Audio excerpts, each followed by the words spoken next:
আল্লাহ রাব্বুল আলামিনের এই কালামের মতো কালাম, এই কোরআনের মতো কোরআন কারো পক্ষে কোনোদিন তৈরি করা সম্ভব না। আল্লাহ রাব্বুল আলামিন স্পষ্ট ভাষায় যখন বলে দিলেন, যালিকাল কিতাবু লা রাইবা ফীহি হুদাল লিল মুত্তাকিন। আল্লাহ রাব্বুল আলামিন জানায় দিলেন, এই কালামের মাঝে কোনো ভুল নাই, কোনো সন্দেহ নাই, এবং এই কালাম হলো মুত্তাকিদের জন্য পথপ্রদর্শক। আল্লাহ রাব্বুল আলামিনের এই ঘোষণা শোনার পরেও মক্কার কাফের মুশরিকরা এই কালামের বিরোধিতা করলো। তারা বলতে লাগলো, এই কোরআন তো আল্লাহর কথা নয়, এটা কোনো ঐশী গ্রন্থ হতে পারে না, এই কালাম হলো মুহাম্মাদের বানানো কথা। বলুন নাউজুবিল্লাহ। কি বলল? এটা মুহাম্মদ নিজ থেকে বলতেছে, এটা তার কথা, এটা কখনো ঐশী গ্রন্থ হতে পারে না। আল্লাহ রাব্বুল আলামিন তাদের এই কথার জবাবে রব্বে কারীম রাসূলুল্লাহ সাল্লাল্লাহু আলাইহি ওয়াসাল্লামকে জানাই দিলেন, ও নবী, আপনি তাদেরকে জানাই দেন, আমি তাদেরকে একটা চ্যালেঞ্জ ছুড়ে দিলাম। তারা যদি মনে করে এই কোরআন আপনার নিজের বানানো কিতাব, তারা যদি মনে করে এটা কোনো মানুষের কথাবার্তা, আল্লাহ রাব্বুল আলামিন চমৎকার ভাবে ঘোষণা দিয়ে দিলেন, قل لئن اجتمعت الإنس والجن على أن يأتوا بمثل هذا القرآن لا يأتون بمثله ولو كان بعضهم لبعض ظهيرا الله أكبر। আল্লাহ রাব্বুল আলামিন ওই কাফের মুশরিকদেরকে একটা চ্যালেঞ্জ ছুড়ে দিলেন।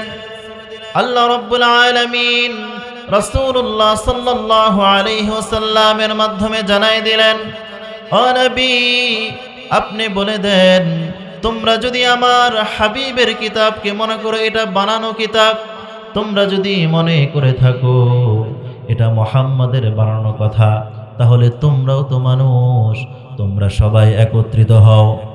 তোমাদের যত শুভাকাঙ্ক্ষী রয়েছে, জিনদের মধ্য থেকে যাদেরকে পছন্দ হয়, তাদের সবাইকে তোমরা একত্রিত করো। যদি তোমাদের সক্ষমতা থাকে, তোমরা আমার এই কোরআনের মতো একটি কোরআন তৈরি করে দেখাও।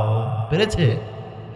কোরআন তৈরি করে দেখাও। আল্লাহ সুবহানাহু ওয়া তাআলা মক্কার ওই কাফের মুশরিকদেরকে চ্যালেঞ্জ জানাই দিলেন, যদি তোমরা মনে করো যে এই কালাম মুহাম্মাদের কথাবার্তা, নাউজুবিল্লাহ, যদি তোমরা মনে করো যে এটা মুহাম্মদ নিজ থেকে বলতেছে, তাহলে তোমরাও তো মানুষ, তোমরাও মানুষ, তোমরা সবাই একত্রিত হও, তোমাদের যত সহযোগী রয়েছে সবাইকে একসাথে করো, এবং জিনদের মধ্য থেকে যাদেরকে পছন্দ হয় তাদেরকেও ডাকো।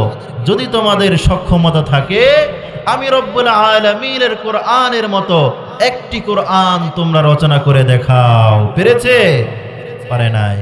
এই জন্যই আল্লাহ রব্বুল আলামিন বলেছেন, লা ইয়াতুনা বিমিসলিহি ওয়ালাউ কানা বা'দুহুম লিবা'দিন যাহিরা।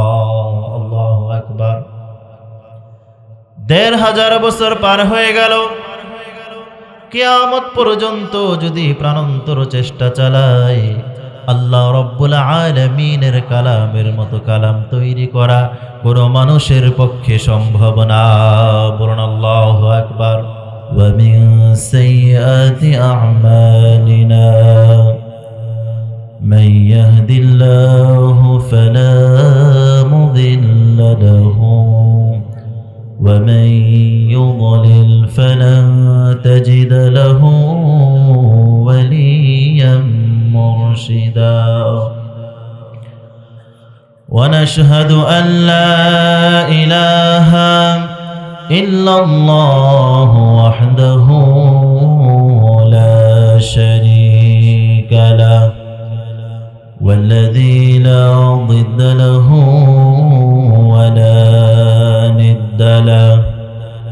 لا مثل له ولا مثيل له، لا وزير له ولا كفيل له، لا شبه له ولا شبيه له، لا ولد له ولا والد له، وهو الواحد الفرد الصمد، لم يلد ولم يولد ولم يكن له كفوا أحد. ونشهد أن سيدنا وسندنا وحبيبنا وحبيب قلوب ربنا ومولانا محمدا عبد الله ورسوله، الذي أرسله بالحق بشيرا ونذيرا وداعيا إلى الله بإذنه وسراجا منيرا. فقد قال الله تعالى في كلامه المجيد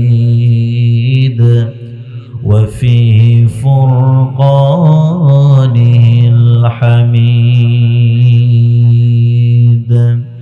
أعوذ بالله من الشيطان الرجيم.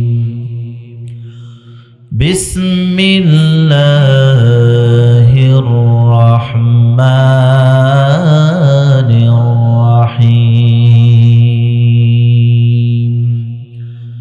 ألف لام ميم، ذلك الكتاب لا ريب فيه هدى للمتقين. وقال سبحانه وتعالى في شان حبيبه: إن الله وملائكته يصلون على النبي يا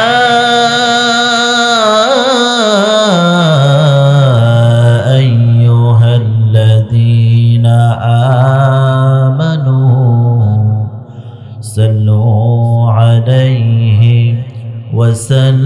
وسلموا تسليما. اللهم صل على سيدنا مولانا محمد وعلى آل سيدنا محمد. اللهم صل على وعلى آل سيدنا। হাজারো ব্যথা বেদনার পরে ফিরে আসনি তুমি আপন ঘরে, দিনের আলো তুমি ছড়িয়ে দিতে চলে গেলে মদিনায় মক্কা ছেড়ে। হে রাসূল তোমাকে ভুলি আমি কেমন করে, হে রাসূল তোমাকে ভুলি আমি কেমন করে। আল্লাহুম্মা সাল্লি আলা সাইয়্যিদিনা মাওলানা মুহাম্মদ ওয়া আলা আলি সাইয়্যিদিনা আমার কাঁদে রে, প্রাণ আমার কাঁদে রে, যেতে সোনার মদিনায়। মন আমার কাঁদে রে, প্রাণ আমার কাঁদে রে, যেতে সোনার মদিনায়। ওই মদিনা ধন্য হলো পেয়ে তব ঠিকানা। মন আমার কাঁদে রে, প্রাণ আমার কাঁদে রে, যেতে সোনার মদিনা। আল্লাহুম্মা সাল্লি আলা মাওলানা মুহাম্মদ ওয়া আলা আলি সাইয়্যিদিনা। তো মোহাব্বত জিকির করি লা ইলাহা ইল্লাল্লাহ, লা ইলাহা, জোরে লা ইলাহা ইল্লাল্লাহ, লা ইলাহা। আসমান বলে এক আল্লাহ, জমিন বলে এক আল্লাহ, চন্দ্র সূর্য বলে এক আল্লাহ, মানুষ তোমরাও বলো এক আল্লাহ। লা ইলাহা ইল্লাল্লাহ, জোরে লা ইলাহা ইল্লাল্লাহ, লা ইলাহা। লা ইলাহা ইল্লাল্লাহ মুহাম্মাদুর রাসূলুল্লাহ। আমার সামনে এই মুহূর্তে যারা উপস্থিত রয়েছেন, কচি কাঁচা ছোট ছোট বাচ্চারা, সম্মানিত মুরব্বীগণ, আমার প্রাণ প্রিয় কলিজার টুকরা যুবক ভাইয়েরা, এবং পর্দার অন্তরালে যেই সকল মা এবং বোনেরা রয়েছেন, যত দূর পর্যন্ত আমার মাইকের আওয়াজ পৌঁছায়, আপনাদের সকলের নিকট আমি আবারও সালাম প্রদান করছি। আসসালামু আলাইকুম ওয়া রাহমাতুল্লাহ। আপনারা সবাই ভালো আছেন? আপনারা এখানে আলহামদুলিল্লাহ অনেকগুলো মানুষ আছেন। তো সবাই যদি একযোগে সালামের উত্তরটা দিতেন, আমার মনে হয় আজকে এই কানাইকাঠির জমিন কেঁপে উঠত। কিন্তু আপনারা কি আওয়াজ কি জমায় রাখতেছেন যে সামনে কাজে লাগাবেন? ব্যাপারটা কি এমন? আওয়াজ করে সালামের উত্তর দিতে হবে। পারা যাবে তো ইনশাআল্লাহ? আসসালামু আলাইকুম ওয়া রাহমাতুল্লাহ। আলহামদুলিল্লাহ। কোরআনের মাহফিলে যখন আসবেন, জবান খুলে কথা বলবেন, বক্তার সঙ্গে রেসপন্স করতে হবে। যদি আপনারা কথার উত্তর দেন তাহলে আলোচনা করতে একটু সহজ হয়। এখন ব্যাপারটা যদি এমন হয়, শ্রোতারা শুধু বসে বসে বাদাম চিবাবে আর বক্তা খালি কথা বলবে, হইল বিষয়টা? কথা বলতে হবে ইনশাআল্লাহ। সমস্ত প্রশংসার মালিক কে? আল্লাহ। সেই আল্লাহ সুবহানাহু ওয়া তাআলার দরবারে অসংখ্য অগণিত শুকরিয়া জ্ঞাপন করছি, যে আল্লাহ সুবহানাহু ওয়া তাআলা আজকে দুনিয়ার সমস্ত ব্যস্ততাকে দূরে রেখে এই কোরআনের ময়দানে আমাদের সবাইকে সুস্থতার সাথে হাজির করেছেন। এই জন্য আল্লাহ সুবহানাহু ওয়া তাআলার দরবারে প্রাণ খুলে শুকরিয়া আদায় করছি। আলহামদুলিল্লাহ।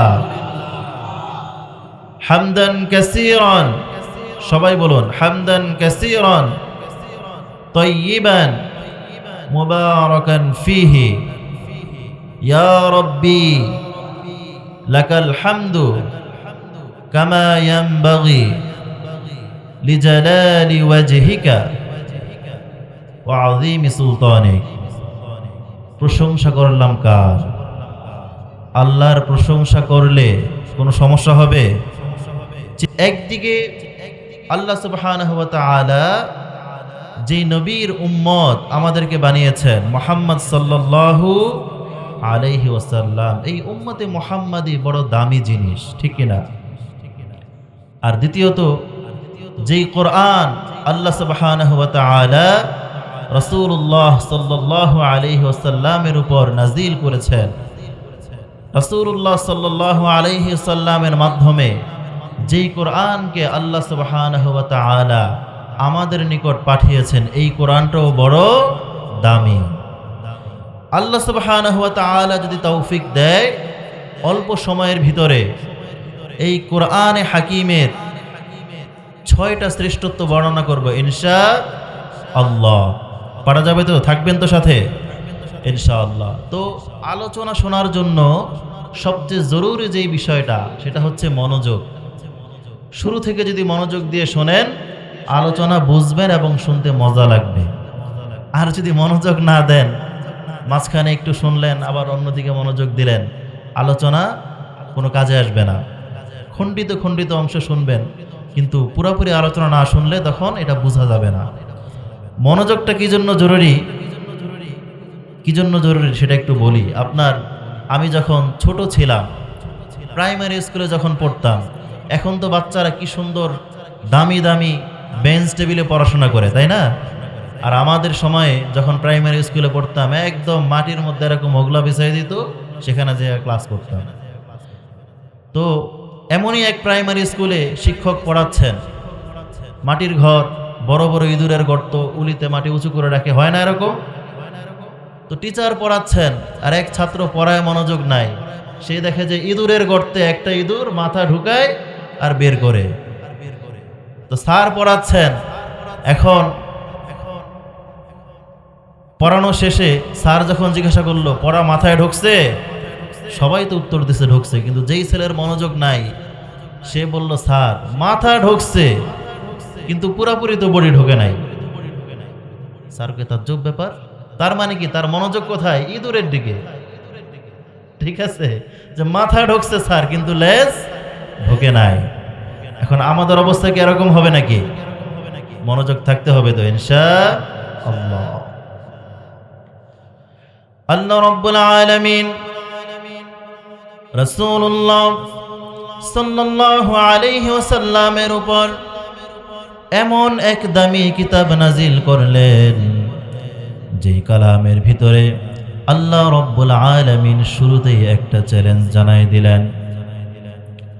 আল্লাহ রাব্বুল আলামিন এই কালামের শুরুতে 2 নম্বর সূরা সূরাতুল বাকারা 2 নম্বর আয়াতে আল্লাহ রাব্বুল আলামিন বলেন, যালিকাল কিতাবু লা রাইবা ফীহি হুদাল লিল মুত্তাকিন। আল্লাহু আকবার।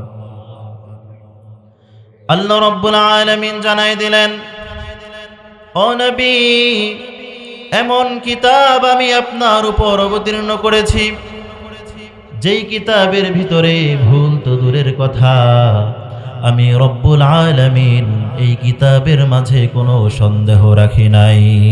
সুবহানাল্লাহ। আল্লাহ সুবহানাহু ওয়া তাআলা স্পষ্ট ভাষায় বলে দিলেন, লা রাইবা ফি, এর মাঝে কোনো সন্দেহ নাই, কোনো ভুল নাই। অথচ ভালো করে লক্ষ্য করে দেখবেন, এখানে অনেক শিক্ষিত যুবক ভাইয়েরা আছেন, অনেক মুরব্বীরা রয়েছেন। আমরা যখন কোনো কিতাব পড়ি, কোনো গল্পের বই পড়ি, কোনো উপন্যাস পড়ি, সেখানে আমরা শুরুতেই একটা সতর্কীকরণ বিজ্ঞপ্তি দেখতে পাই। সেই বইয়ের মাঝে লেখা থাকে, এই বইয়ের ভিতরে যা কিছু লেখা হয়েছে, যদি এর ভিতরে কোনো ভুল থাকে, কোনো ভ্রান্তি থাকে, পাঠকগণ নিজ দায়িত্ব আমাদেরকে জানাবেন, আমরা এটা সংশোধন করে দিব। আছে না? অনেক বইয়ের ভিতরে দেখবেন শুরুতেই এই ওয়ার্নিং দেওয়া থাকে যে এই বইয়ের ভিতরে যদি আপনারা কোনো ভুল খুঁজে পান, কোনো লেখায় অসঙ্গতি থাকে, আমাদেরকে জানাবেন, আমরা এটা সংশোধন করে দেব। হয় না? কিন্তু আল্লাহ রাব্বুল আলামিন এমন কিতাব নাজিল করলেন, রাসূলুল্লাহ সাল্লাল্লাহু আলাইহি ওয়াসাল্লামকে জানাই দিলেন, যালিকাল কিতাবু লা রাইবা ফীহি هدى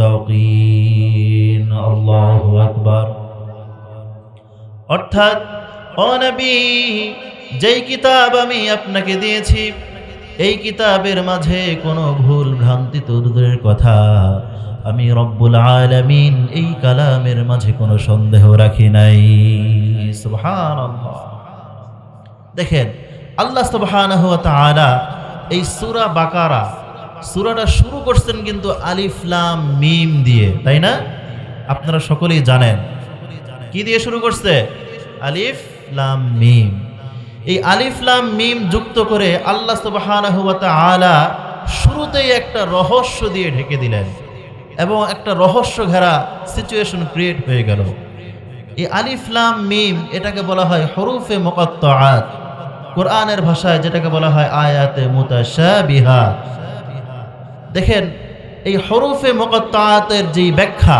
এর যে বিশ্লেষণ এটা পরিপূর্ণভাবে দুনিয়ার কোনো মানুষের পক্ষে বর্ণনা করা সম্ভব নয় আর কোরআনের রহস্য এটাই একটা জিনিস আপনারা ভালো করে বুঝে নেন জিনিস যেটা দামি সেটার সিকিউরিটি সবচেয়ে বেশি সবচেয়ে শক্তিশালী আজকে এখানে একটা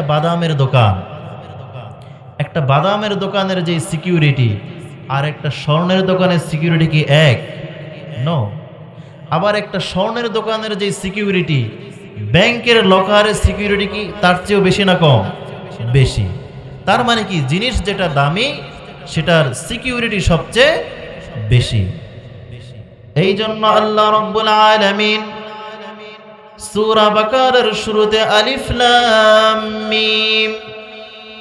আলিফ লাম মিম হলো হরফে মুকাত্তাআত এটা দিয়ে আল্লাহ রাব্বুল আলামিন কোরআনে পাকের একটা সিকিউরিটি লক মেরে দিয়েছেন তৎকালীন সময়ে যারা কোরআনের বিরোধিতা করত মক্কার ওই কাফের মুশরিকরা তাদের ভাষাও ছিল আরবি কোরআনের ভাষাও আরবি কিন্তু আরবি ভাষাভাষী হওয়া সত্ত্বেও আল্লাহ রাব্বুল আলামিন যেন চ্যালেঞ্জ ছুড়ে দিলেন যদি তোমাদের সক্ষমতা থাকে এই আলিফ লাম মিমের ব্যাখ্যা তোমরা করে দেখাও পেরেছে পারে নাই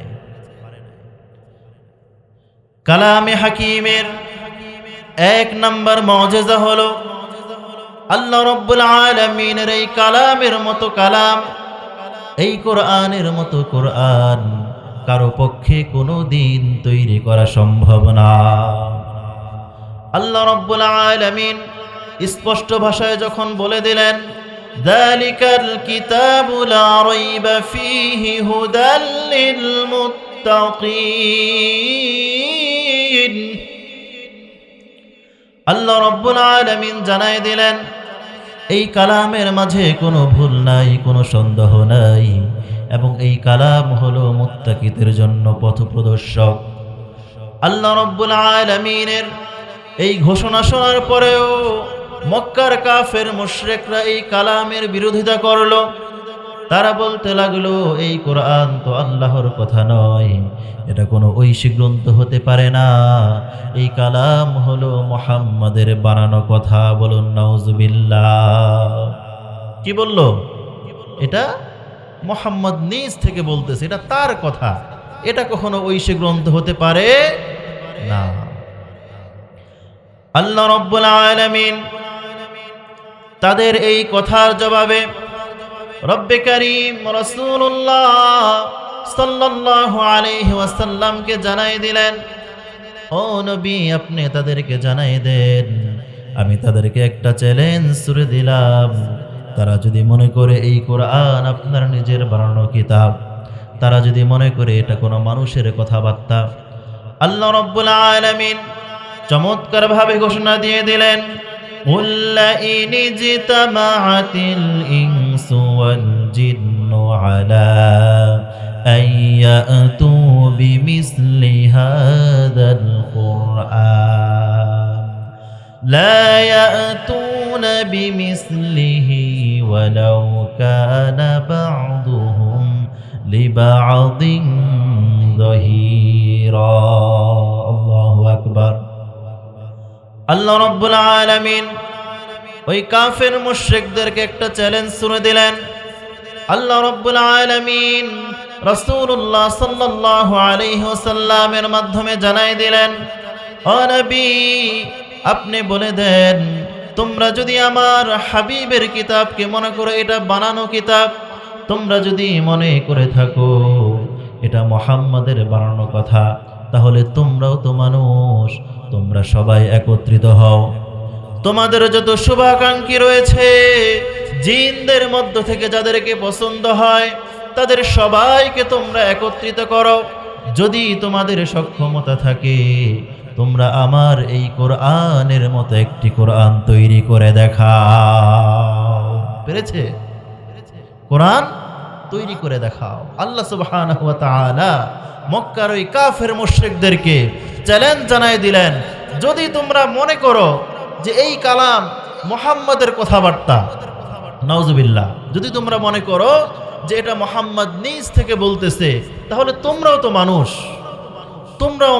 তোমরা সবাই একত্রিত হও, তোমাদের যত সহযোগী রয়েছে সবাইকে একসাথে করো এবং জিনদের মধ্য থেকে যাদেরকে পছন্দ হয় তাদেরকেও ডাকো।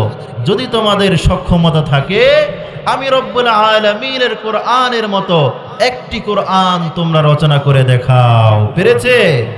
পারে নাই। এই জন্যই আল্লাহ রব্বুল আলামিন বলেছেন, লা ইয়াতুনা বিমিসলিহি ওয়ালাউ কানা বা'দুহুম লিবা'দিন যাহিরা। আল্লাহু আকবার। ১৫০০ বছর পার হয়ে গেল, কিয়ামত পর্যন্ত যদি প্রাণান্তর চেষ্টা চালায় আল্লাহ রব্বুল আলামিনের কালামের মতো কালাম তৈরি করা কোনো মানুষের পক্ষে সম্ভব না। বলুন আল্লাহু আকবার।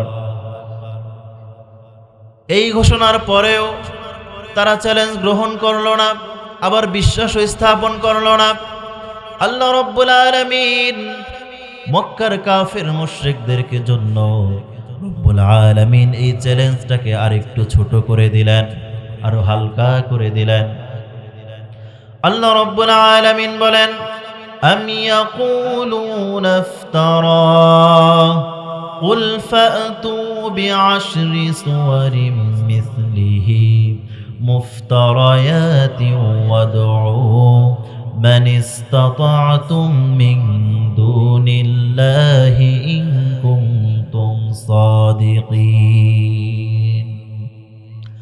আল্লাহ রাব্বুল আলামিন চ্যালেঞ্জটাকে তাদের জন্য আরেকটু ছোট করে দিলেন। আল্লাহ রাব্বুল আলামিন বলেন, তোমরা কি মনে করেছো এই কালামের কথা মুহাম্মদ সাল্লাল্লাহু আলাইহি ওয়াসাল্লাম নিজ থেকে বলে? যদি তোমরা এমন ধারণা করে থাকো, রাসূলুল্লাহ সাল্লাল্লাহু আলাইহি ওয়াসাল্লামের মাধ্যমে আল্লাহ জানাই দিলেন, তোমাদের পূর্ণাঙ্গ কোরআন তৈরি করার দরকার নাই।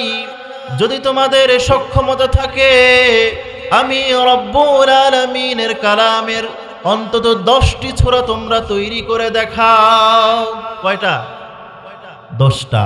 পেরেছিল? পারে নাই। আল্লাহ রব্বুল আলামিন তাদের জন্য চ্যালেঞ্জটাকে ছোট করে দিলেন। প্রথমে বলেছিলেন পূর্ণাঙ্গ কোরআন তৈরি করে দেখাও, সেই জায়গায় তারা ফেল মারলো। দ্বিতীয়বার আবার আল্লাহ চ্যালেঞ্জ ছোট করে দিলেন, বললেন অন্তত 10টা সূরা তৈরি করে নিয়ে আসো। এখানেও তারা পারলো না, তারপরেও বিশ্বাস স্থাপন করে নাই। আল্লাহ রাব্বুল আলামিন এইবার এই চ্যালেঞ্জটাকে আরো ছোট করে দিলেন। রব্বুল আলামিন জানাই দিলেন, ওয়া ইন কুনতুম ফি রাইবিম মিম্মা নাযালনা আলা আবদিনা ফাতু বিসূরাতিম মিন মিসলিহি ওয়াদউ শুহাদাআকুম মিন দুনিল্লাহি ইন কুনতুম সাদিকিন। আল্লাহু আকবার। আল্লাহ রাব্বুল আলামিন বলেন, তোমরা যদি আমার হাবিবের উপর অবতীর্ণ কিতাবে বিন্দুমাত্র সন্দেহ পোষণ করো, তোমরা যদি বিন্দুমাত্র কুধারণা করে থাকো, আমি রব্বুল আলামিন তোমাদেরকে আরো একটা চ্যালেঞ্জ ছুড়ে দিলাম, তোমাদের যদি সক্ষমতা থাকে আমি রব্বে কারীমের এই কালাম থেকে ছোট্ট একটি সূরা তোমরা তৈরি করে দেখাও। আল্লাহু আকবার। ছোট একটি সূরা আল্লাহ সুবহানাহু ওয়া তাআলা তাদেরকে রচনা করার চ্যালেঞ্জ ছুড়ে দিলেন এবং বললেন, তোমাদের যত সহযোগী আছে, যত সাক্ষী আছে, যাদেরকে তোমরা বন্ধু ভাবো, তাদের সবাইকে একসাথে করো। তোমাদের যদি সক্ষমতা থাকে আমার এই চ্যালেঞ্জের মোকাবেলা করে দেখাও। আল্লাহ রাব্বুল আলামিনের এই কালামের চ্যালেঞ্জের মোকাবেলা তো দূরের কথা, একটি সূরা তো দূরের কথা, একটি বাক্য তৈরি করার ক্ষমতা কারো নাই। প্রিয় উপস্থিতি, আজকে দেখেন আল্লাহ সুবহানাহু ওয়া তাআলার এই কালাম এর পরিবর্তন পরিমার্জন কিয়ামত পর্যন্ত কেউ কখনো করতে পারবে না। তার মানে কি, প্রথম যেই মুজিজা এই কোরআনের কপি, কোরআনের মতো কোরআন কখনোই পৃথিবীবাসী কারো পক্ষে বানানো সম্ভব না। কোরআনের 2 নম্বর মুজিজা হলো, এই কোরআনকে আপনি যদি কোনো প্রশ্ন করেন, কোরআন সম্পর্কে আপনি যদি জানতে চান, কোরআনকে যদি কোরআন সম্পর্কে জিজ্ঞাসা করেন, কোরআন সুন্দরভাবে সাবলীলভাবে আপনার প্রশ্নের উত্তর দিয়ে দিবে। বলুন সুবহানাল্লাহ। কোরআন নিজেই জবাব দিতে সক্ষম। আপনি যদি কোরআনকে জিজ্ঞাসা করেন, ও কোরআন, কে তোমারে নাজিল করলো, কে তোমাকে দুনিয়াতে পাঠাইছে, কোরআন সুন্দরভাবে জবাব দিয়ে দিবে, তানজিলাম মিম্মান খালাকাল আরদা ওয়াস সামাওয়াতিল উলা। আল্লাহু আকবার। কোরআন সুন্দরভাবে জবাব দিয়ে দেয় যে আল্লাহ রাব্বুল আলামিন আসমান জমিনের সৃষ্টি করেছেন, আমি কোরআনকে নাজিল করেছেন সেই আল্লাহ। বলুন সুবহানাল্লাহ। আপনি যদি কোরআনকে প্রশ্ন করেন, ও কোরআন, বুঝলাম আল্লাহ রাব্বুল আলামিন তোমাকে নাজিল করেছে, তুমি আল্লাহ রাব্বুল আলামিনের কাছ থেকে প্রেরিত হয়েছো, কিন্তু কোরআন আমি জানতে চাই এই নাজিল হওয়ার আগে কোরআন তুমি কোথায় ছিলে, কোথায় তোমাকে সংরক্ষণ করা হয়েছিল? কোরআন সুন্দরভাবে জবাব দিয়ে দেয়, বাল হুয়া কুরআনুম মাজিদুন ফি লাউহিম মাহফুজ। আল্লাহু আকবার।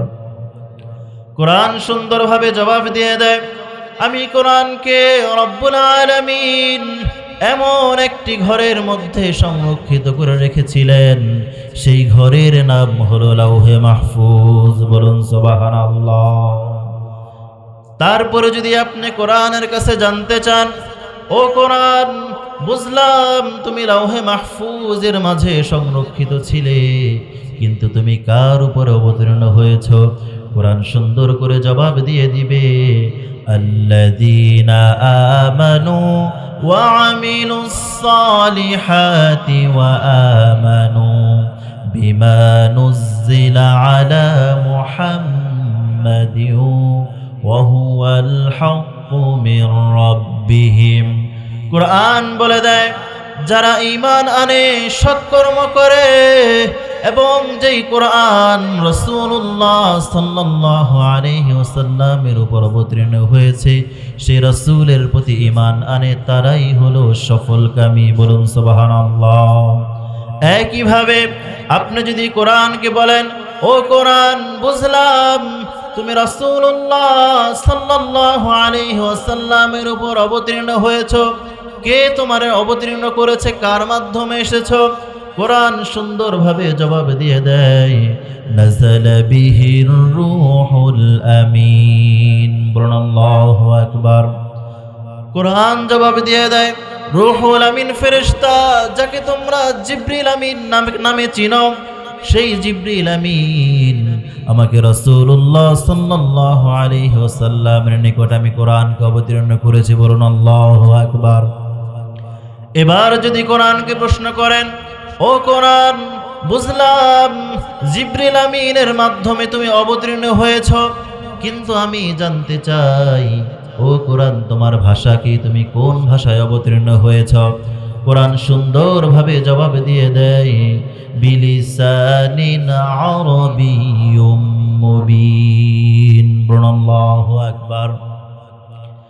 কোরআন জবাব দিয়ে দেয়, আমি অত্যন্ত সমৃদ্ধশালী ভাষা আরবি ভাষায় অবতীর্ণ হয়েছি। এরপরে আপনি যদি আবার জানতে চান, ও কোরআন বুঝলাম তুমি আরবি ভাষায় অবতীর্ণ হয়েছ, তুমি আরবি ভাষায় এসেছ, কিন্তু জানতে চাই আল্লাহ রব্বুল আলামিন তোমাকে কোন মাসে নাজিল করেছে? কোরআন জবাব দিয়ে দিবে, শাহরু রমাদানাল্লাযী উনজিলা ফীহিল কুরআন। আল্লাহু আকবার। কোরআন জবাব দিয়ে দেয়, আমি রমজান মাসে অবতীর্ণ হয়েছি। তারপরে আপনি যদি আবার প্রশ্ন করেন, ও কোরআন বুঝলাম তুমি রমজান মাসে নাজিল হয়েছ, রমজান মাসে অবতীর্ণ হয়েছ, কিন্তু জানতে চাই কোরআন তুমি দিনে নাকি রাতে অবতীর্ণ হয়েছ? কোরআন সুন্দর করে জবাব দিয়ে দেয়, ইন্না আনজালনাহু ফী লাইলাতিল কদর। আল্লাহু আকবার। কোরআন জবাব দিয়ে দেয়, আমি রমজান মাসে লাইলাতুল কদরের মহিমান্বিত রজনীতে আল্লাহ রব্বুল আলামিন আমাকে নাজিল করেছে। বলুন সুবহানাল্লাহ। সেই রমজান মাস আমাদের সামনে, তাই না? রমজান একদম খুবই কাছাকাছি সময়ে এই রমজানে কোরআন নাজিল হয়েছে। এই জন্য কোরআনের উসিলায় রমজানের একটা আলাদা গুরুত্ব তাৎপর্য রয়েছে। বলুন ঠিক কিনা?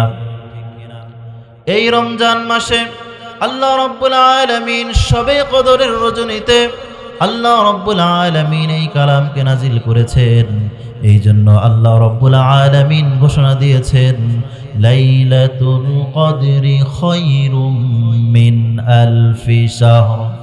অর্থাৎ কোরআনের বরকতে, কোরআনের উসিলায় যেই রাতে আমি রব্বুল আলামিন কোরআনকে দুনিয়ায় পাঠাইলাম, ওই রাত লাইলাতুল কদর যদি কারো নসিব হয়ে যায়, ওই রাতের যেই ইবাদত করবে আল্লাহ রব্বুল আলামিন ওই বান্দার আমল নামায় 1000 মাস ইবাদত করলে যেই সওয়াব হবে, আল্লাহ রব্বুল আলামিন এক রাতের ইবাদতের আমল নামায় সেই সওয়াব দান করবেন। বলুন সুবহানাল্লাহ। সম্মানটা কিসের? কোরআনের সম্মান, তাই না? তেমনি ভাবে কোরআনকে আপনি যদি একের পর এক প্রশ্ন করেন, কোরআন সুন্দরভাবে আপনার প্রশ্নের জবাব দিয়ে দিবে। আজকে রমজানের কারণে, রমজানের উসিলায়, এই কোরআনের খাতিরে আল্লাহ রব্বুল আলামিন লাইলাতুল কদরকে দামি করেছেন। বলুন ঠিক কিনা? সুতরাং এই যে সামনে রমজান মাস চলে আসতেছে, আমাদের সবার উচিত এখন থেকেই এই রমজানের জন্য একটা পরিপূর্ণ প্রস্তুতি গ্রহণ করা, ঠিক কিনা? আজকে দেখেন, আমরা এই রমজান মাসকে কাছে পেয়েও আমরা খুব ফেলায় সময় নষ্ট করে দিই। প্রিয় ভাইয়েরা, আমি আপনাদেরকে অনুরোধ করব, রাসূলুল্লাহ সাল্লাল্লাহু আলাইহি ওয়াসাল্লামের শিখানো দোয়া অনুযায়ী শাবান মাস শেষ পর্যায়ে চলে আসতেছে, আমরা সব সময় দোয়া করব, আল্লাহুম্মা বারিক লানা ফি রজব ওয়া শাবান ওয়া বাল্লিগনা রমাদান। আল্লাহ সুবহানাহু ওয়া তাআলা রজব এবং শাবানের যে বরকত, এটা যেন আল্লাহ তাআলা আমাদেরকে নসিব করেন, এবং একই সাথে আল্লাহ সুবহানাহু ওয়া তাআলা আমাদেরকে যেন রমজান পর্যন্ত পৌঁছে দেয়। বলুন আল্লাহুম্মা আমিন। প্রিয় ভাইয়েরা, এই জন্য কোরআনকে আপনি একইভাবে একের পর এক যত প্রশ্ন করবেন, কোরআন সাবলীলভাবে আপনার প্রশ্নের উত্তর দিয়ে দেবে ইনশাআল্লাহ। এই জন্য সব সময় আমাদেরকে কোরআনের সাথে থাকতে হবে। কোরআনের 3 নম্বর মুজিজা হলো, এই কোরআন হলো একটি জীবন্ত মুজিজা, এবং এই কোরআন হলো রাসূলুল্লাহ সাল্লাল্লাহু আলাইহি ওয়াসাল্লামের জীবন্ত মুজিজা। বলুন সুবহানাল্লাহ। কোরআন কিভাবে জীবন্ত মুজিজা হলো, একটা উদাহরণ দিয়ে আপনাদেরকে বুঝাই। আল্লাহ রাব্বুল আলামিন মূসা আলাইহিস সালাতু ওয়াস সালামকে প্রেরণ করেছেন।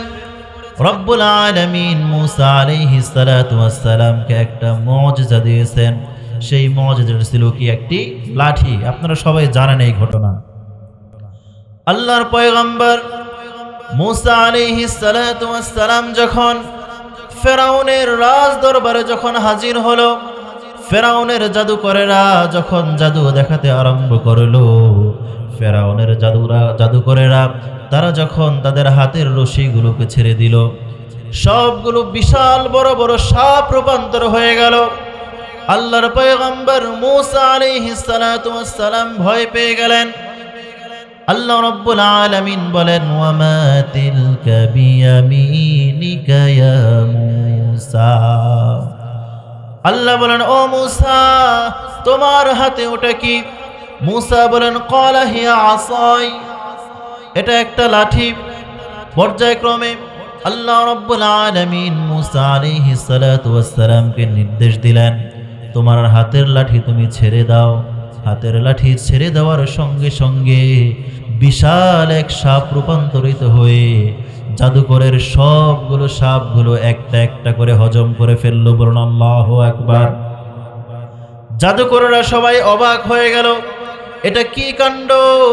আমরা যদি জাদু করেছি, একটা উপকরণ ছিল রশি, কিন্তু মূসার হাতে সামান্য একটি লাঠি, সেই লাঠি ছেড়ে দেওয়ার মাধ্যমে কত বড় সাপ রূপান্তরিত হয়ে গেল।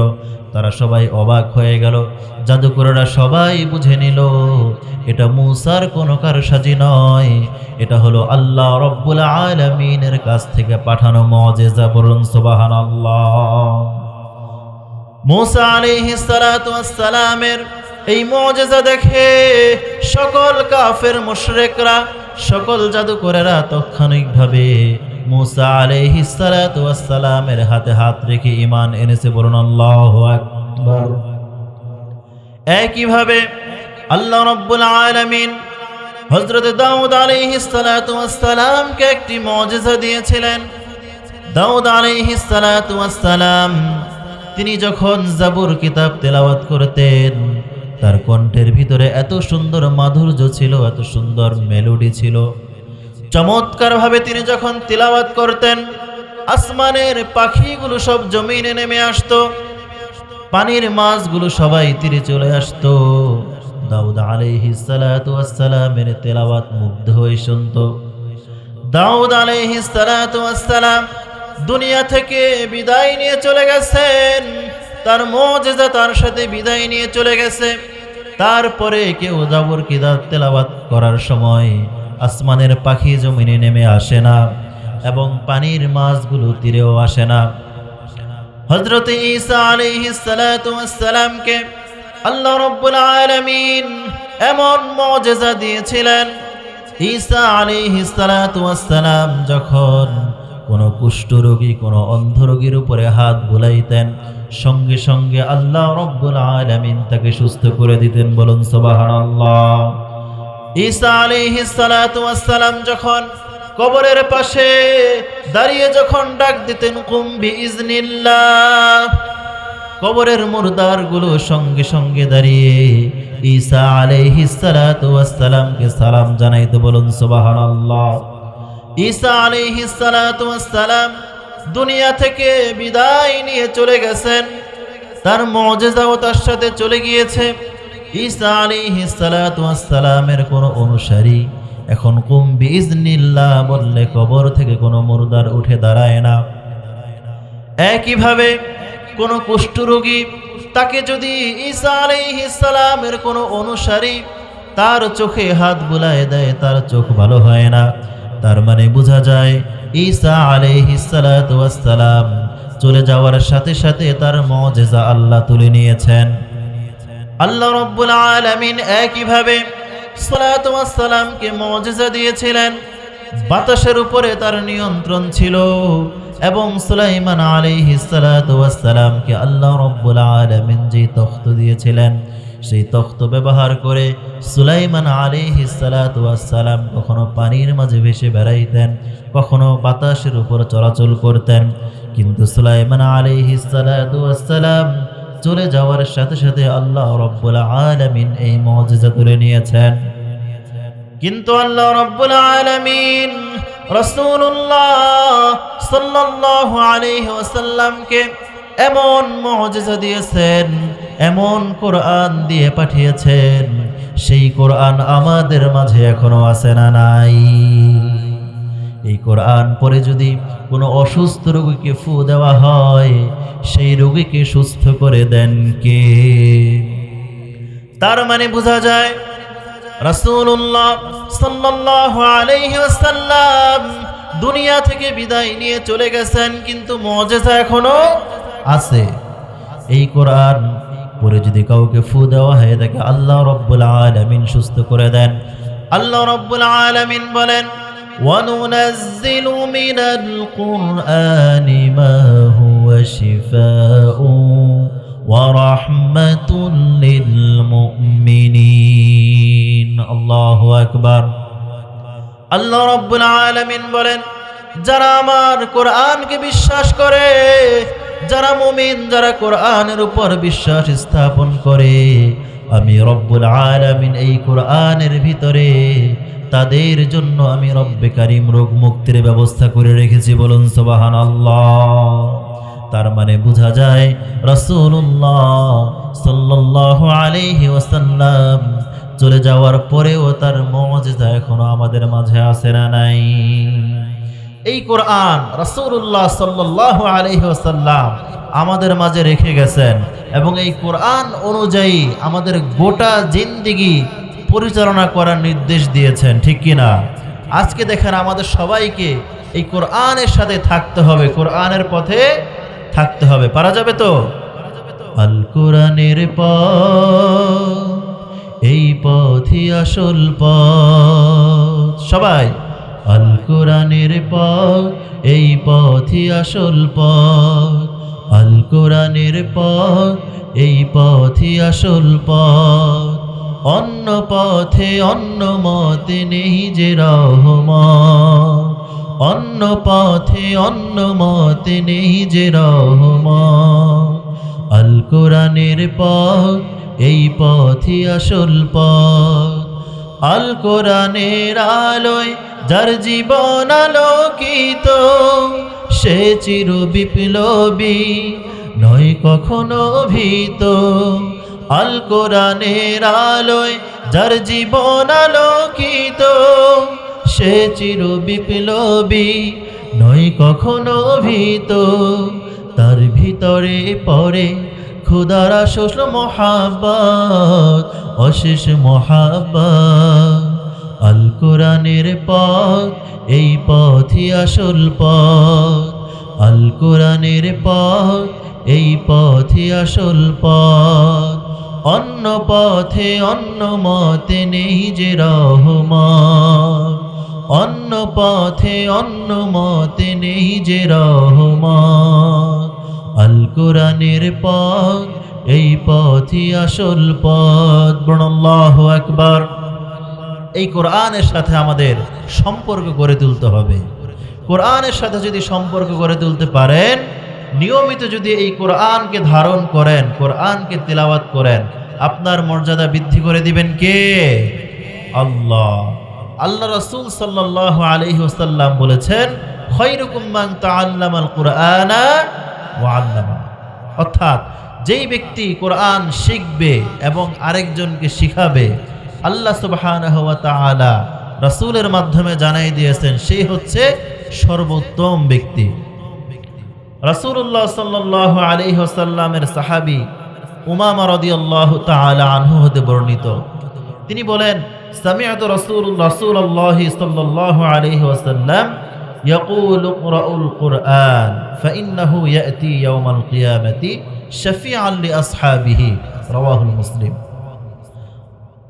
হযরত আবি উমামা রাদিয়াল্লাহু তাআলা আনহু বলেন, আমি রাসূলুল্লাহ সাল্লাল্লাহু আলাইহি ওয়াসাল্লামের কাছ থেকে শুনেছি, রাসূলুল্লাহ সাল্লাল্লাহু আলাইহি ওয়াসাল্লাম বলেন, তোমরা অধিক পরিমাণে নিয়মিত কোরআন তেলাওয়াত করো। যেই ব্যক্তি নিয়মিত মনোযোগ দিয়ে কোরআন তেলাওয়াত করবে, কোরআন অনুযায়ী জীবন যাপন করবে, কিয়ামতের মাঠে কঠিন হাসরের দিনে কোরআন তার পক্ষে সুপারিশ করবে। বলুন সুবহানাল্লাহ। কোরআন আপনার পক্ষে সুপারিশ করবে যদি নিয়মিত কোরআনকে অন্তরে ধারণ করতে পারেন। পারা যাবে তো ইনশাআল্লাহ? আমার বাবারা, বন্ধুরা, ভাইয়েরা, যেই প্রসঙ্গে ছিলাম, আল্লাহ রাব্বুল আলামিনের এই কালাম হলো একটি জীবন্ত মুজিজা। এই কোরআন হলো এমন জীবন্ত মুজিজা, এই কোরআনকে যারা ধারণ করবে, কোরআন অনুযায়ী যারা চলবে, আল্লাহ রাব্বুল আলামিন তাদের মর্যাদা বৃদ্ধি করে দিবেন। বলুন সুবহানাল্লাহ। কোরআনের 4 নম্বর শ্রেষ্ঠত্ব হলো আল্লাহ রাব্বুল আলামিন চমৎকার ভাবে বর্ণনা করে দিয়েছেন। এই কোরআনের 4 নম্বর মুজিজা হলো এই কোরআনকে যারা দিল দিয়ে শ্রবণ করবে, আল্লাহ রাব্বুল আলামিন তাদেরকে পরিবর্তন করে দিবে। বলুন সুবহানাল্লাহ। কোরআন যারা শুনবে, মনোযোগ দিয়ে কোরআন যারা শ্রবণ করবে, আল্লাহ রাব্বুল আলামিন তাদের মর্যাদা বৃদ্ধি করে দিবেন। আজকে দেখেন আমাদের সমাজে এখন তাফসীর মাহফিল বেশি না কম? বেশি, তাই না?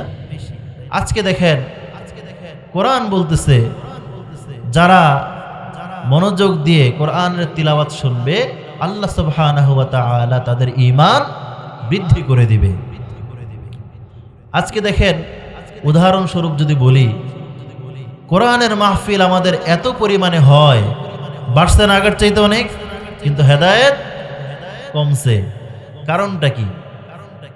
কারণ হলো আমরা অন্তর দিয়ে, দিল দিয়ে কোরআন শ্রবণ করি না। আজকে আমি আমার ভাষায় বলি, এই কোরআন শুনে, তাফসীর মাহফিল শুনেই যদি হেদায়েত হইতো, তাহলে সবার আগে হেদায়েত হইতো এই মাইকওয়ালা, ঠিক কিনা?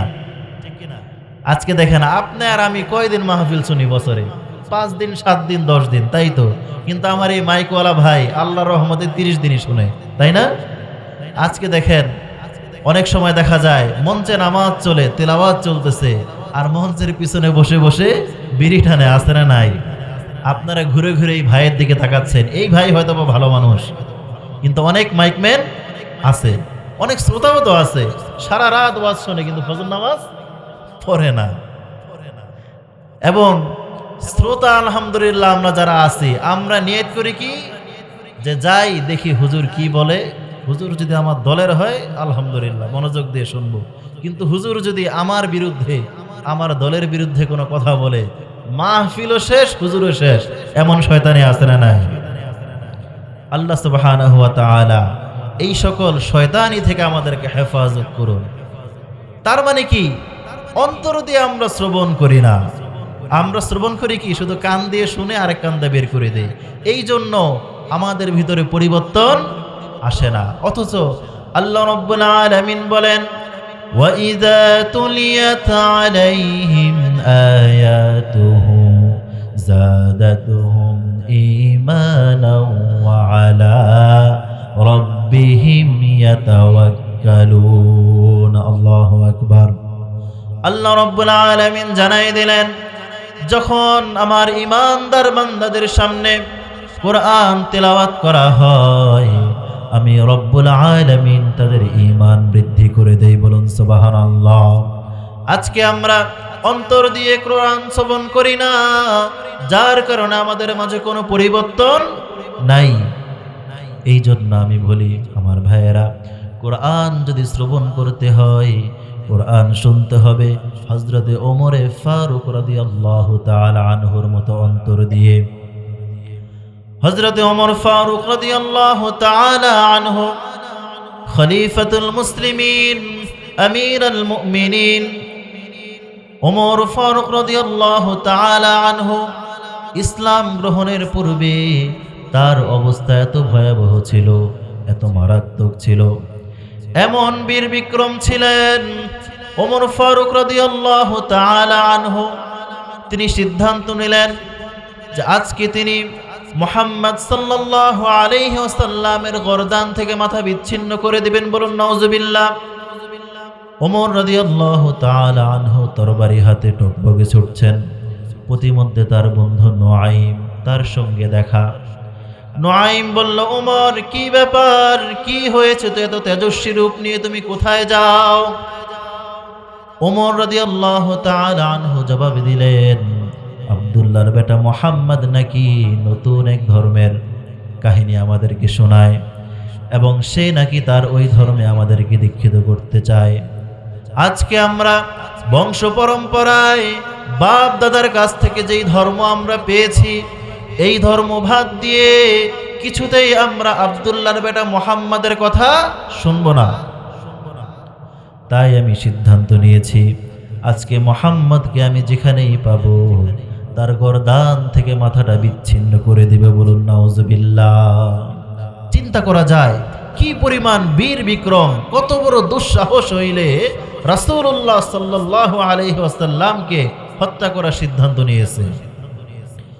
তার বন্ধু নুআইম বলল, ও ওমর, সব ঠিক আছে, মেনে নিলাম, তুমি রাসূলুল্লাহর গর্দান আলাদা করবে, কিন্তু তার আগে আমি তোমাকে একটি সংবাদ দিতে চাই। আগে তুমি তোমার ঘর সামলাও। তোমার বোন, তোমার ভগ্নিপতি, তারা ইতিমধ্যে রাসূলুল্লাহ সাল্লাল্লাহু আলাইহি ওয়াসাল্লামের হাতে হাত রেখে কালেমা পড়েছে, তারা ঈমান এনেছে, পারলে তুমি তাদেরকে সামলাও। ওমর রাদিয়াল্লাহু তাআলা আনহু বললেন, ঠিক আছে, আগে আমার বোনের ব্যবস্থা করি, তারপরে মুহাম্মদকে দেখা যাবে।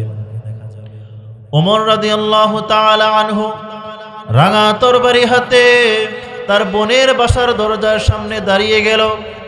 একজন সাহাবী তখন তাদেরকে কোরআন শিখাচ্ছেন, কোরআনের তালিম দিচ্ছেন, তিনি পড়াচ্ছেন, তাহা মা আনজালনা আলাইকাল কুরআনা লিতাশকা।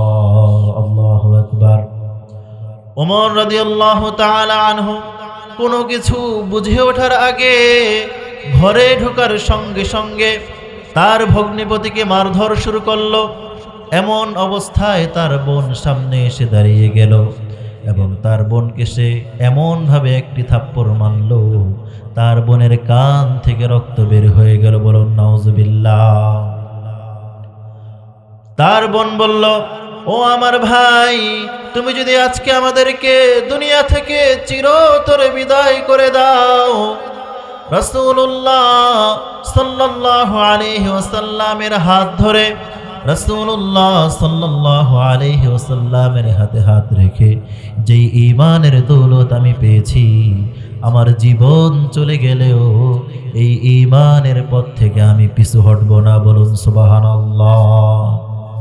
ওমর রাদিয়াল্লাহু তাআলা আনহু শত হোক নিজের আপন বোন, যখন বোনের রক্ত সে চোখে দেখলো, তখন ওমর রাদিয়াল্লাহু তাআলা আনহুর মনটা একটু নরম হয়ে আসলো।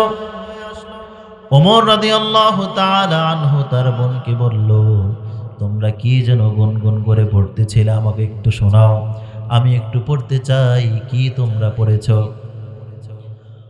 তার বোন ফাতেমা বলল, ও আমার ভাই, যেই ঐশী গ্রন্থ আমি পাঠ করছিলাম, যেই কালামে পাক তেলাওয়াত করছিলাম, অপবিত্র অবস্থায় এই কোরআন ছোঁয়া যাবে না, ধরা যাবে না। তুমি যদি এই কোরআন পড়তে চাও, আগে পবিত্র হয়ে নাও। ওমর তৎক্ষণাৎ দেরি না করে পবিত্র হয়ে গেল এবং তাকে যখন পাঠ করে শোনানো হলো, তাহা মা আনজালনা আলাইকাল কুরআনা লিতাশকা। আল্লাহু আকবার। ওমর রাদিয়াল্লাহু তাআলা আনহু তার ভিতরে ঈমানের বাতাস পৌঁছে গেল, মনটা তৎক্ষণাৎ গলে গেল। দেরি না করে তার বোনকে বলল, এত চমৎকার, এত সুন্দর কথা তোমরা আমাকে শুনাইলা, আমার মন আর মানছে না, দেরি না করে আমাকে রাসূলুল্লাহ সাল্লাল্লাহু আলাইহি ওয়াসাল্লামের কাছে নিয়ে যাও। তার বোন ফাতেমা এবং তার ভগ্নিপতি তাকে নিয়ে রাসূলুল্লাহ সাল্লাল্লাহু আলাইহি ওয়াসাল্লামের দরবারে রওনা হয়ে গেলেন। রাসূলুল্লাহ সাল্লাল্লাহু আলাইহি ওয়াসাল্লাম তখন দারুল আরকামে অবস্থান করছেন। রাসূলুল্লাহ সাল্লাল্লাহু আলাইহি ওয়াসাল্লামের চাচা হযরত আমির হামজা রাদিয়াল্লাহু তাআলা আনহু তখন অল্প কিছুদিন হয় ঈমান এনেছে। ওমর রাদিয়াল্লাহু তাআলা আনহু যখন রাসূলের দরজায় যে আঘাত করলেন, ভিতর থেকে জিজ্ঞাসা করা হলো, কে? বলল, আমি ওমর। হযরত আমির হামজা রাদিয়াল্লাহু তাআলা আনহু তিনি তরবারি হাতে নিয়ে দাঁড়ায় গেলেন, কারণ তিনি ভাবছেন ওমর আসছে মানে রাসূলকে হত্যা করবে। আমির হামজা রাদিয়াল্লাহু তাআলা আনহু বলল, ওমর তুমি এখানে কি উদ্দেশ্য এসেছো, কেন এসেছো আমি জানি না। যদি তোমার উদ্দেশ্য ভালো হয় তাহলে সব ঠিক আছে, আর তুমি যদি চাও রাসূলুল্লাহ সাল্লাল্লাহু আলাইহি ওয়াসাল্লামকে তুমি হত্যা করবে, এই বাসনা তোমার যদি হয়ে থাকে, আমি আমির হামজা এখানে ঘোষণা দিলাম, তুমি তো আমাকে অতিক্রম করতে পারবা না। যদি অতিক্রম করতেই হয় সবার আগে আমি আমির হামজার লাশ পড়বে, তারপরে আমার ভাতিজা মুহাম্মদ সাল্লাল্লাহু আলাইহি ওয়াসাল্লাম। রাসূলুল্লাহ সাল্লাল্লাহু আলাইহি ওয়াসাল্লাম এই বিষয়টা পর্যবেক্ষণ করলেন, দেখতে লাগলেন। রাসূল তার চাচাকে বললেন, চাচা দরজা খুলে দেন।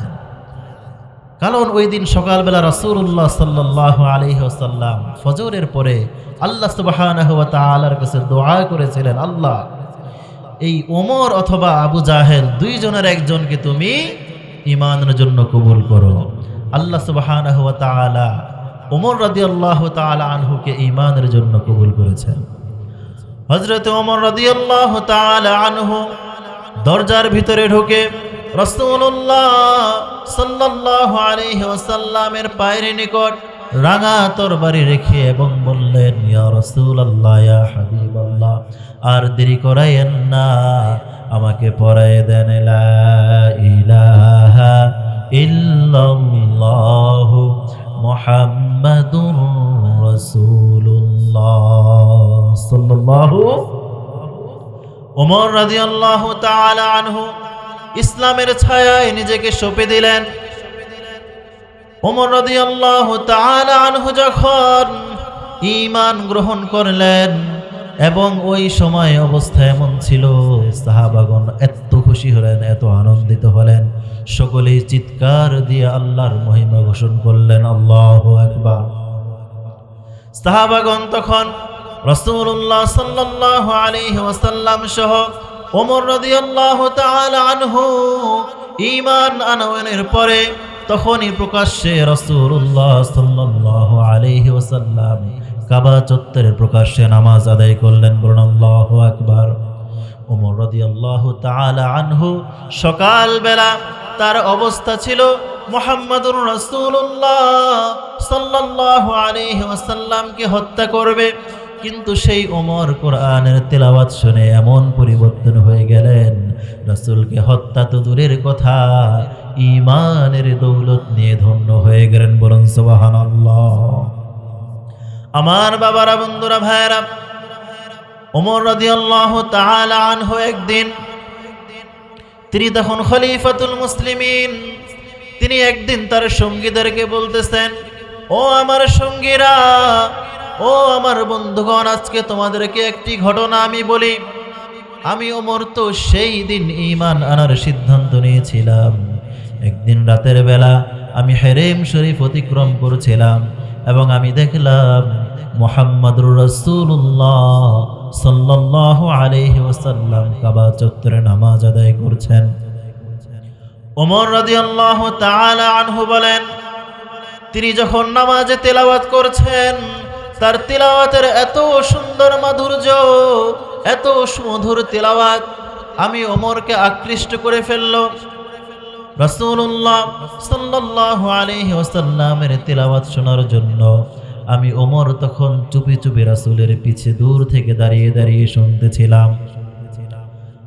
শোনার পরে এক সময় আমার কাছে মনে হলো, নিশ্চয়ই মুহাম্মদ কোনো কবি হয়ে গেছে, সে নিজের মতো করে ছন্দে ছন্দে মিলিয়ে কোরআন তেলাওয়াত করছে। কিন্তু তখনই রাসূলুল্লাহ সাল্লাল্লাহু আলাইহি ওয়াসাল্লাম তেলাওয়াত করলেন, ওয়া মা হুয়া বিকাউলি শাইরিন ক্বালিলাম মা তুমিনুন। আল্লাহু আকবার।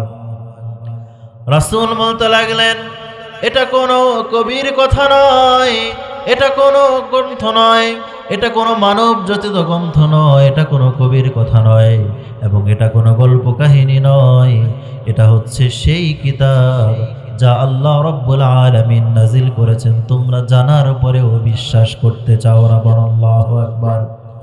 ওমর রাদিয়াল্লাহু তাআলা আনহু আশ্চর্য হয়ে গেল। তিনি বলতে লাগলো, আমি যেই ধারণা করেছি এটা তো পৃথিবীর কারো জানার কথা নয়, কিন্তু আমার কাছে মনে হলো রাসূলুল্লাহ সাল্লাল্লাহু আলাইহি ওয়াসাল্লাম আমার অন্তরের সঙ্গে কথা বললেন। কিছুক্ষণ পরে আমি আবার ধারণা করতে লাগলাম যে মুহাম্মদ নিশ্চয়ই কোনো গণক হয়ে গেছে, কোনো কবি হয়ে গেছে, এবং এটা নিশ্চয়ই কোনো গণকের গণকী কথাবার্তা। বলুন নাউজুবিল্লাহ। কিন্তু তাৎক্ষণিকভাবে রাসূলুল্লাহ সাল্লাল্লাহু আলাইহি ওয়াসাল্লাম তেলাওয়াত করলেন, ওয়ালা বিকাউলি কাহিনিন কলিলাম মা তাযাক্কারুন। আল্লাহু আকবার। রাসূলুল্লাহ সাল্লাল্লাহু আলাইহি ওয়াসাল্লাম এমন ভাবে তেলাওয়াত করেছেন, আমার কাছে মনে হলো রাসূল আমাকে বলতেছেন, ওমর, এটা কোনো গণকের কোনো গণকী কথাবার্তা নয়, এটা হলো আল্লাহ রাব্বুল আলামিনের ঐশী গ্রন্থ। কিন্তু তোমরা সব কিছু জানার পরেও বিশ্বাস স্থাপন করতে চাও না। ওমর রাদিয়াল্লাহু তাআলা আনহু অবাক হয়ে গেলেন।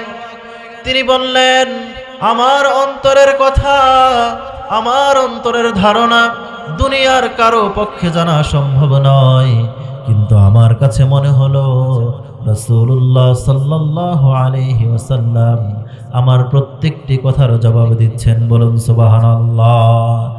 তারপরে রাসূলুল্লাহ সাল্লাল্লাহু আলাইহি ওয়াসাল্লাম তিলাওয়াত করলেন, তানজিলাম মির রাব্বিল আলামিন। আল্লাহু আকবার। রাসূলুল্লাহ সাল্লাল্লাহু আলাইহি ওয়াসাল্লাম যেন আমাকে বলতেছেন, ও ওমর, এই কালাম তো কোনো মানুষের কথাবার্তা নয়, কোনো গণকের কোনো গণকী কথাবার্তা নয়, কোনো কবির কোনো কাব্যগ্রন্থ নয়। এই কালাম হলো সেই কুল কায়নাতের মালিক আল্লাহ রাব্বুল আলামিনের পক্ষ থেকে নাজিল হয়েছে। বলুন সুবহানাল্লাহ। ওমর রাদিয়াল্লাহু তাআলা আনহু বলেন, আমি যখন রাসূলুল্লাহ সাল্লাল্লাহু আলাইহি ওয়াসাল্লামের মুখে এই তিনটা আয়াত যখন আমি তেলাওয়াত শুনলাম, সেই দিন থেকে আমি ওমরের ভিতরে একটা উথাল পাথাল শুরু হয়ে গেছে। বলুন আল্লাহু আকবার। তার মানে বোঝা যায় দিল দিয়ে কোরআন শ্রবণ করলে তাকে পরিবর্তন করে দিবেন কে? এই জন্য ওমর রাদিয়াল্লাহু তাআলা আনহুর মতো দিল হতে হবে। ওমর রাদিয়াল্লাহু তাআলা আনহুর মতো অন্তর দিয়ে কোরআন যদি শ্রবণ করেন, আপনার অন্তরকে পরিবর্তন করে দিবেন কে? দাও খোদা দাও আমায় আবার ওমর দারাজ দিল। হতে চান তো ওমর রাদিয়াল্লাহু তাআলা আনহুর মতো? সবাই বলেন, দাও খোদা দাও আমায় আবার ওমর দারাজ দিল। দাও খোদা দাও আমায় আবার ওমর দারাজ দিল। দাও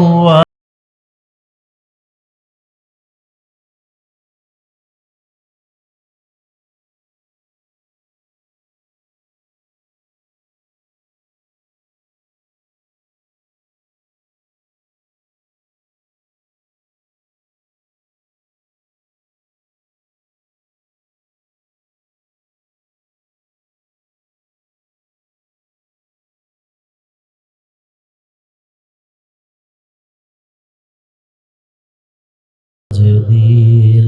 আল্লাহু আকবার। এই জন্য বোঝা যায় অন্তর দিয়ে যদি কোরআনকে শ্রবণ করে তাকে পরিবর্তন করে দিবেন কে? এই জন্য প্রিয় ভাইরা, সব সময় কোরআন যখন আমরা শুনবো, বিশেষ করে তাফসীর মাহফিলে যখন আসব, আমরা অন্তর দিয়ে মনোযোগ দিয়ে যদি শ্রবণ করি, আমাদের অন্তরকে আল্লাহ রাব্বুল আলামিন পরিবর্তন করে দিবে ইনশাআল্লাহ। এই জন্য আমাদের মনোযোগটা খুব দরকার, কারণ দিল দিয়ে কোরআন শুনতে হবে। কারণ এই কোরআন শুনেই তো ওমর রাদিয়াল্লাহু তাআলা আনহু পরিবর্তন হয়েছেন। সেই কোরআন আমাদের মাঝে আছে না নাই? আমাদের মাঝে কোরআন হাদিস সব আছে, কিন্তু একটা জিনিসের বড় অভাব, সেটা হচ্ছে কি? আমলের অভাব। আজকে আমরা দিনের পর দিন তাফসীর মাহফিল শুনি, প্রতিদিন, প্রতি রাত, প্রতি মাসে, যখন যেখানে মন যায় চলে যাই, অমুক হুজুর ওয়াজ করবেন, সবাই দল বেঁধে চলে গেলাম, ওয়াজ শুনে আসলাম, কিন্তু সেই ওয়াজ আমাদের বাড়ি পর্যন্ত পৌঁছায় না। কারণ কি? কারণ আমরা অন্তর দিয়ে শুনি না, আমরা শুনি কান দিয়ে। কান দিয়ে শুনি, আরেক কান দিয়ে বের করে দেয়, এই জন্য পরিবর্তন হয় না। আমার বাবারা, বন্ধুরা, ভাইয়েরা, এটা হলো কোরআনের 4 নাম্বার মুজিজা বর্ণনা করলাম। কোরআন যদি কেউ অন্তর দিয়ে শ্রবণ করে, তাকে পরিবর্তন করে দিবেন কে? মনে আছে আপনাদের? প্রথম মুজিজা কি ছিল? কোরআনের মতো কোরআন তৈরি করা সম্ভব না। 2 নাম্বার হচ্ছে কোরআনকে আপনি যত অ্যাঙ্গেলে প্রশ্ন করবেন, কোরআন সাবলীলভাবে আপনার প্রশ্নের জবাব দিয়ে দিবে। 3 নাম্বারে হচ্ছে এই কোরআন হচ্ছে একটি জীবন্ত মুজিজা। আর 4 নাম্বারে হচ্ছে এই কোরআন যদি কেউ অন্তর দিয়ে শ্রবণ করে, তাকে পরিবর্তন করে দিবেন কে? আল্লাহ। 5 নাম্বারে হলো এই কোরআনের সংস্পর্শে যারা থাকবে, কোরআনের সাথে যারা সম্পর্ক করবে, কোরআনের সাথে যারা সম্পর্ক স্থাপন করবে, আল্লাহ রব্বুল আলামিন তাদেরকে সম্মানিত করে দিবেন। বলুন সুবহানাল্লাহ। কোরআনের সাথে যদি আপনি সম্পর্ক রাখেন, আল্লাহ সুবহানাহু ওয়া তাআলা আপনাকে সম্মানিত করবেন। আজকে খুব ছোট কয়েকটা উদাহরণ দেই। যেমন আমরা যে গায়ে জামা পরি না?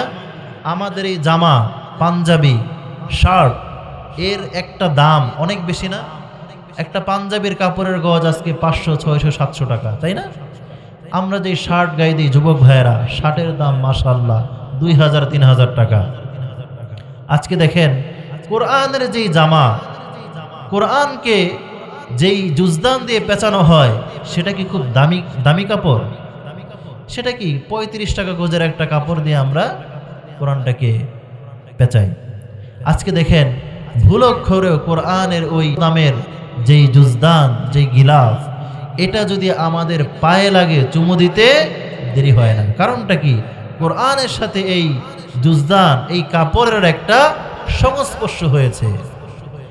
একইভাবে আমাদের বাসা বাড়িতে যেই ফার্নিচার, এই ফার্নিচার অনেক দামি কাঠ দিয়ে বানানো হয়, কিন্তু আমরা ওই ফার্নিচার ইচ্ছা মতন পাড়াই, ইচ্ছা মতন লাথি মারি, কখনো চুমা দেই না। কিন্তু আল্লাহর কালাম রাখার যেই রেহাল, যেই সামান্য কাঠ, সেটা আম কাঠ অথবা জাম কাঠ দিয়ে বানানো হয়, তাই না? আজকে দেখেন ভুলক্ষরেও যদি সেই রেহালে কারো পা লাগে, মুসলমান কখনো চুমু দিতে দেরি করে না। অথবা একটি রেহাল বানানো হয়েছে, জীবনেও সেখানে কোরআন রাখা হয় নাই, জীবনেও সেখানে কোরআন রাখা হয় না, তারপরেও কোনো মুসলমান যদি ভুলেও পা লাগে, চুমু দিতে দেরি করে না। কারণটা কি? কোরআনের সম্মান। তেমনি ভাবে এই কোরআনের সাথে যারা সম্পর্ক করবে, এই কোরআনের সংস্পর্শে যারা আসবে, আল্লাহ রব্বুল আলামিন তাদেরকে সম্মানিত করে দিবেন। বলুন সুবহানাল্লাহ। তেমনি ভাবে আল্লাহ রাসূল সাল্লাল্লাহু আলাইহি ওয়াসাল্লামের এক সাহাবী প্রতিদিন নামাজের পরে মসজিদে বসে কান্নাকাটি করে। রাসূলুল্লাহ সাল্লাল্লাহু আলাইহি ওয়াসাল্লাম সেই সাহাবীর নিকট গেলেন এবং জিজ্ঞাসা করলেন, ও দাহিয়াতুল কলবি, তোমার কি হয়েছে? তুমি কেমন এত কান্নাকাটি করো? দাহিয়াতুল কলবি রাসূলুল্লাহ সাল্লাল্লাহু আলাইহি ওয়াসাল্লামকে বলল, ও আল্লাহর নবী, ইসলাম গ্রহণের পূর্বে আমি এত পাপ করে ফেলেছি, এত অন্যায় করেছি, এমন কোনো পাপ নাই, এমন কোনো গুনাহ নাই যা আমি করি নাই। ওগো আল্লাহর নবী, কিন্তু একটি পাপ আমি এমন ভাবে করে ফেলেছি, সেই পাপের কথা আজও আমাকে ঘুমাতে দেয় না। রাসূলুল্লাহ সাল্লাল্লাহু আলাইহি ওয়াসাল্লাম জিজ্ঞাসা করলেন, ও দাহিয়া, তুমি আমাকে একটু বলো কোন পাপ তোমাকে ঘুমাতে দেয় না? দাহিয়াতুল কলবি রাদিয়াল্লাহু তাআলা আনহু বললেন, ওগো আল্লাহর নবী, ইসলাম গ্রহণের পূর্বে আমি একদিন আমার বিবির গর্ভে সন্তান রেখে ব্যবসার উদ্দেশ্যে দীর্ঘদিনের জন্য আমি চলে যাই। কয়েক বছর পর আমি যখন ফিরে আসলাম, আমি দেখলাম আমার ঘরের দরজায় একটি ফুটফুটে কন্যা সন্তান দাঁড়িয়ে আছে। ওগো আল্লাহর নবী, সেই সন্তান আমাকে দেখা মাত্রই আমাকে আব্বু আব্বু বলে ডাকছে। ওগো আল্লাহর নবী, বিশ্বাস করেন সেই সন্তানের প্রতি আমার বিন্দু মাত্র কোনো মায়া জন্মায় নাই, কারণ আমার ভিতরে একটা সন্দেহের উদ্রেক হলো।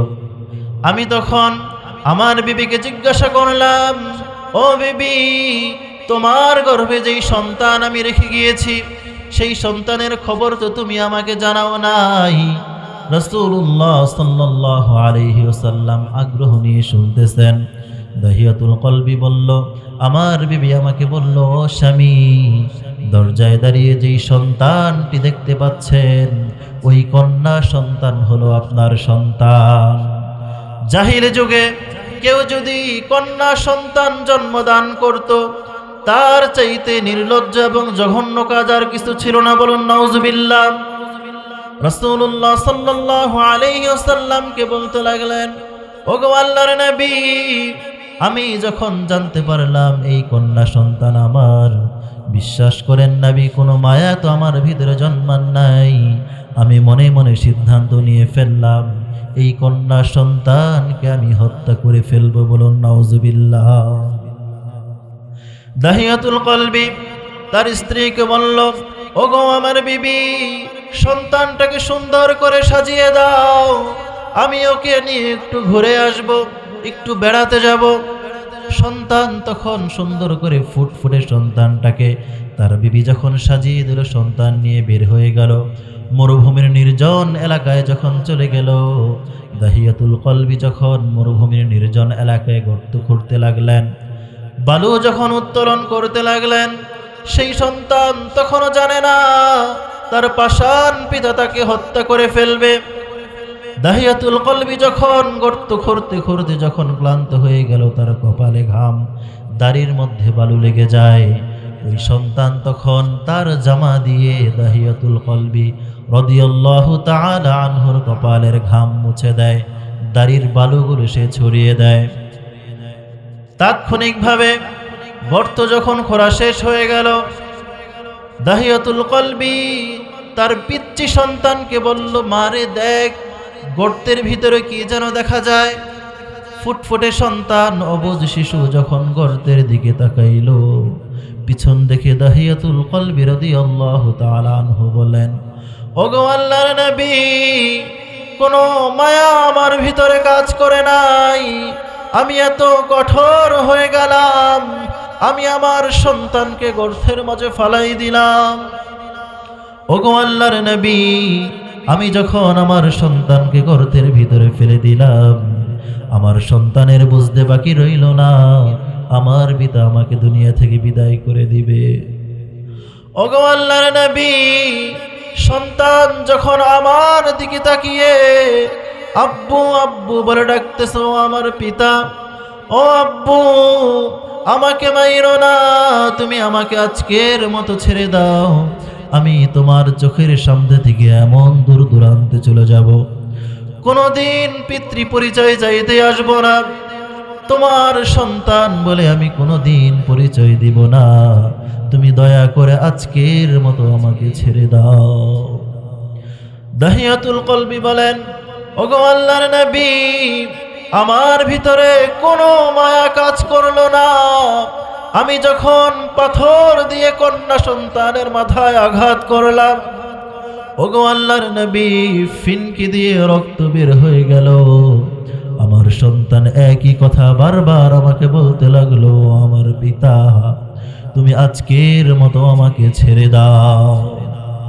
ওগো আল্লাহর নবী, কোনো মায়া মহাব্বত আমার ভিতরে কাজ করে নাই, আমি জীবন্ত অবস্থায় বালু চাপা দিয়ে আমার সন্তানকে দাফন করে যখন ফিরতে লাগলাম, আমার কাছে মনে হলো পিছন দিক থেকে আমার সন্তান আমাকে বারবার ডেকে বলতেছে, ও আমার পিতা, তুমি আমাকে মাইরো না।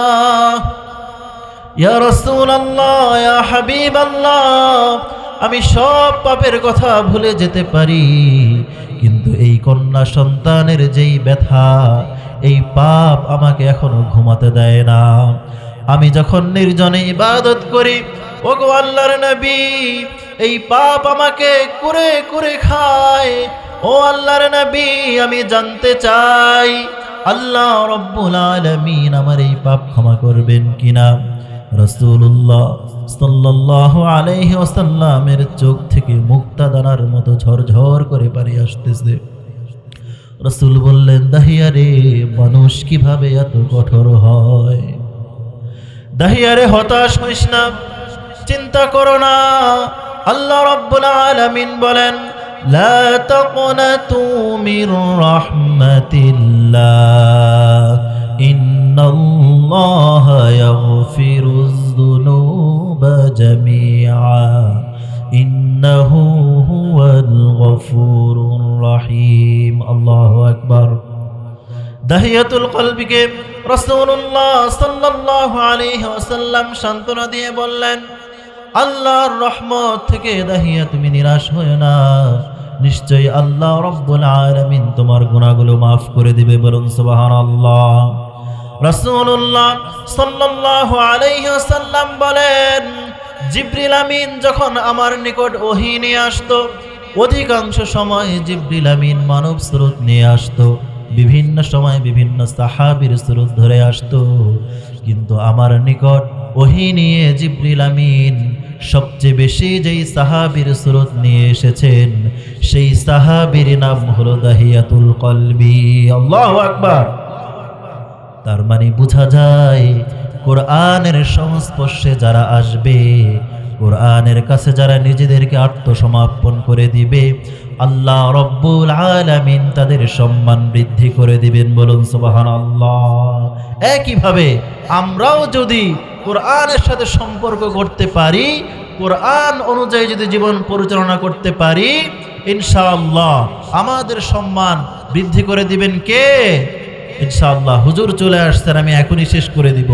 পরিশেষে বলতে চাই, আল্লাহ সুবহানাহু ওয়া তাআলা স্পষ্ট ভাষায়, স্পষ্টভাবে তার হাবিব সাল্লাল্লাহু আলাইহি ওয়াসাল্লামকে জানাই দিলেন, কিতাবুন আনজালনাহু ইলাইকা লিতুখরিজান নাসা মিনাজ যুলুমাতি ইলান নূর। হাবিব, এই কোরআন আমি আপনার জন্য আপনার কাছে পাঠিয়েছি এই জন্যেই, আপনার যেই ঘুণে ধরা উম্মত, যারা বিপদগামী হয়ে গেছে, যারা বিপথে চলে গেছে, তাদেরকে আপনি এই কোরআনের মাধ্যমে, কোরআনের বাণীর মাধ্যমে, কালামের আয়াতের মাধ্যমে, হে নবী, আপনি তাদেরকে অন্ধকার জগৎ থেকে জান্নাতের পথে, আলোর পথে আপনি পরিচালিত করবেন। বলুন সুবহানাল্লাহ। তেমনি ভাবে এই কোরআনের সাথে আমরা যদি থাকি, আমাদের মর্যাদা বাড়ায় দিবেন কে? আল্লাহ। প্রিয় ভাইয়েরা, আল্লাহ সুবহানাহু ওয়া তাআলা আমাদের সকলকে কবুল করুক। অল্প সময়ে এলোমেলো অগোছালো কথা বললাম। আল্লাহ সুবহানাহু ওয়া তাআলা আমি সহ এখানে আমরা যারা আছি, আমাদের সবাইকে আমলে পরিণত করার তৌফিক দান করুক, এবং একই সাথে আল্লাহ সুবহানাহু ওয়া তাআলা এই মাহফিলকে কবুল করুন। আমরা সবাই পড়ছি আল্লাহুম্মা আমিন। সকলেই আমার জন্য দোয়া করবেন। সবার নিকট দোয়া চেয়ে আমি আজকের মতো আমার আজকের এই বক্তব্য শেষ করলাম। আসসালামু আলাইকুম ওয়া রাহমাতুল্লাহ।